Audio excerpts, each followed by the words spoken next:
ദേശീയ പ്രസ്ഥാനത്തിന്റെ കാലഘട്ടം മുതൽ ഈ പയ്യന്നൂരിന് ഞാൻ നേരത്തെ പറഞ്ഞതുപോലെ ഇന്ത്യയിലും പ്രത്യേകിച്ച് കേരളത്തിന്റെ ഏത് മേഖലയിലും അറിയപ്പെടുന്ന ഒരു സ്ഥലമാണ് കരുവള്ളൂരിന്റെ ഏറ്റവും പ്രധാനപ്പെട്ട പാരമ്പര്യം.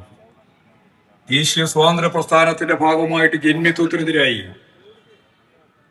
ഇന്ത്യയിലെ കമ്മ്യൂണിസ്റ്റുകാർ മാത്രമാണ് ജനാധിപത്യ വിപ്ലവത്തിന്റെ മാർഗം എന്ന രീതിയിൽ ബ്രിട്ടീഷുകാരെ ഇന്ത്യയിൽ നിന്ന് വിടണം എന്ന് മാത്രമല്ല, ബ്രിട്ടീഷുകാർ ഇന്ത്യയിൽ നിന്ന് കെട്ടുകെട്ടുമ്പോൾ ഭൂപ്രഭുത്വം അവസാനിപ്പിക്കാനാകണം, ജന്മിത്വം അവസാനിപ്പിക്കാനാവണം, ഭൂബന്ധത്തിൽ മൗലികമായ മാറ്റമുണ്ടാവണമെന്ന വ്യക്തമായ കാഴ്ചപ്പാടോടെ ദേശീയ സ്വാതന്ത്ര്യ പ്രസ്ഥാനത്തെ കണ്ട പാർട്ടി കോൺഗ്രസ് ആയിരുന്നില്ല, അന്ന് കമ്മ്യൂണിസ്റ്റ് പാർട്ടിയായിരുന്നു. അന്ന് ഉയർത്തിയ മുദ്രാവാക്യമാണ് ജന്മിത്വം അവസാനിപ്പിക്കണം, സാമ്രാജ്യത്വം തുലയട്ടെ, ഇൻകുലാബ് സിന്ദാബാദ്. ഈ മുദ്രാവാക്യം വിളിച്ച് മുന്നോട്ടേക്ക് നീങ്ങുന്ന ഘട്ടത്തിലാണ് കരുവള്ളൂരിൽ ഗുണ്ടകളെ ഇറക്കി രാജവാഴ്ചയുടെ ഭാഗമായിട്ടുള്ള നെല്ല് കടത്തൽ പ്രക്രിയ വന്നത്. അതിന് ജനങ്ങളാണ് ചെറുത്തത്. ആ ചെറുത്ത പോരാട്ടത്തിന്റെ ഭാഗമായിട്ടാണ് കരുവള്ളൂർ രക്തസാക്ഷികൾ ഉണ്ടായത്. ഓലയിൽ കെട്ടി കൊണ്ടുപോയിട്ട് മരിച്ചു എന്ന് വിട്ട സഖാവാണ് സഖാവ് AV കുഞ്ഞമ്പു. രക്തത്തിന്റെ അടിസ്ഥാനപരമായിട്ടുള്ള രേഖയിലാണ് ഈ പാർട്ടിയും പ്രസ്ഥാനവും ഈ മണ്ണിൽ കരുവള്ളൂരിലായാലും പയ്യന്നൂരിലായാലും മുനയംകുന്നിലായാലും ഒക്കെ രൂപപ്പെട്ട് വളർന്നു വന്നിട്ടുള്ളത്. കോറോത്തും കാങ്കോ എല്ലാ മേഖലയിലും. ഞാനതിന്റെ ചരിത്രത്തിലേക്ക് കടക്കുന്നില്ല. ഇങ്ങനെ സ്വന്തം ജീവിതരക്തം കൊണ്ട് പടുത്തുയർത്തിയ ഒരു പാർട്ടിയും പ്രസ്ഥാനവും ഈ കേരളത്തിലെ ഏറ്റവും വലിയ സ്വാധീനമുള്ള ജനസ്വാധീനമുള്ള നാടായിട്ട് ഈ കേരളത്തിലെ ഒന്നാമത്തെ മണ്ഡലമായി പയ്യന്നൂർ മണ്ഡലത്തെ അങ്ങനെയാണ് രൂപപ്പെടുത്തിയത് എന്ന കാര്യം ചരിത്രത്തിന്റെ ഭാഗമായി നല്ല നെഞ്ചൂക്കോടെ കമ്മ്യൂണിസ്റ്റുകാർക്ക് മനസ്സിലാക്കാനാവണം. ആ പ്രസ്ഥാനത്തെ തകർക്കാൻ ബൂർഷ്വാ മാധ്യമങ്ങളുമായി ചേർന്ന്, പ്രത്യേകിച്ച് രാജീവ് ചന്ദ്രശേഖരന്റെ നേതൃത്വത്തിലുള്ള ഏഷ്യാനെറ്റുമായിട്ട് ചേർന്ന് കാര്യങ്ങളെല്ലാം പാർട്ടിക്കകത്ത് ചർച്ച ചെയ്തതും പരിഹരിച്ചതുമായ കാര്യങ്ങളെല്ലാം വീണ്ടും പറഞ്ഞ് ഈ പാർട്ടിയെ അതിൻ്റെ ഏറ്റവും പ്രധാനപ്പെട്ട, നിങ്ങൾക്കറിയാം, തദ്ദേശ സ്വയംഭരണ സ്ഥാപനങ്ങളിലേക്കുള്ള തെരഞ്ഞെടുപ്പ് കഴിഞ്ഞ് അസംബ്ലി തെരഞ്ഞെടുപ്പിലേക്ക് നീങ്ങുന്ന ഈ ഘട്ടം വരുമ്പോൾ പാർട്ടി ആകെ ഒറ്റക്കെട്ടായി ജനങ്ങളെ കാണുന്നതിന് വേണ്ടി ഗൃഹസന്ദർശന പരിപാടി നടത്തണം എന്ന് തീരുമാനിച്ച് മുമ്പോട്ടേക്ക് പോയപ്പോഴാണ് ഇവരെല്ലാം ഈ പറയുന്ന മാധ്യമങ്ങളെല്ലാം ഉപയോഗിച്ച് പാർട്ടിക്കെതിരായി പി കുഞ്ഞീഷ്ണൻ എന്ന് പറയുന്ന പാർട്ടി ജില്ലാ കമ്മിറ്റി മെമ്പർ രംഗത്തേക്ക് വന്നത്.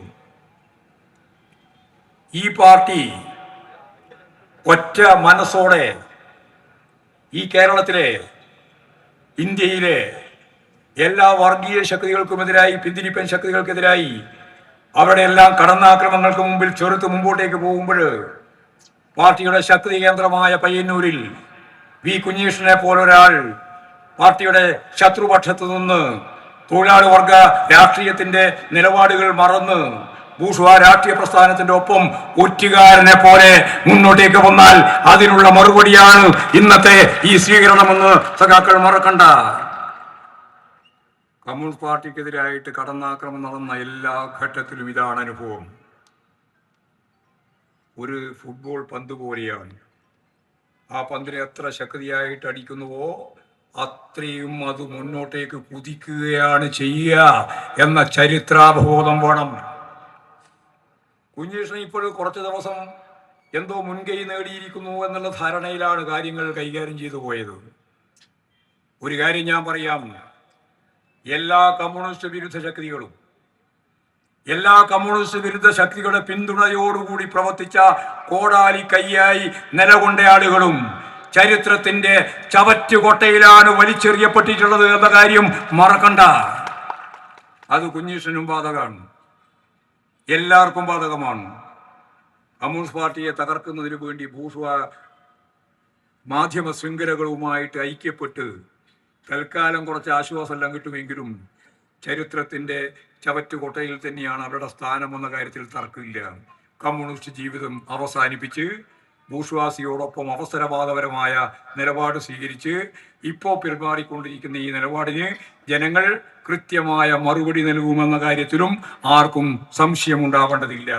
പയ്യന്നൂർ പോലെയുള്ള ഒരു നിയോജക മണ്ഡലത്തിൽ അതിന്റെ കോടാലി കൈയായി വി കുഞ്ഞികൃഷ്ണനെ ഉപയോഗപ്പെടുത്തി ഈ പാർട്ടിയെ തകർക്കാനാവുമെന്നാണ് നിങ്ങൾ ധരിക്കുന്നതെങ്കിൽ ബൂർഷ്വാ രാഷ്ട്രീയ പ്രസ്ഥാനത്തിന്റെയും അതുപോലെ തന്നെ മാധ്യമ ശൃംഖലയുടെയും ഭാഗമായിട്ടുള്ളവരോട് എനിക്ക് പറയാനുള്ളത്, അതിനൊന്നും കീഴടങ്ങാൻ മനസ്സുള്ള നാടല്ല പയ്യന്നൂര് എന്ന കാര്യം നിങ്ങൾ മറക്കണ്ട.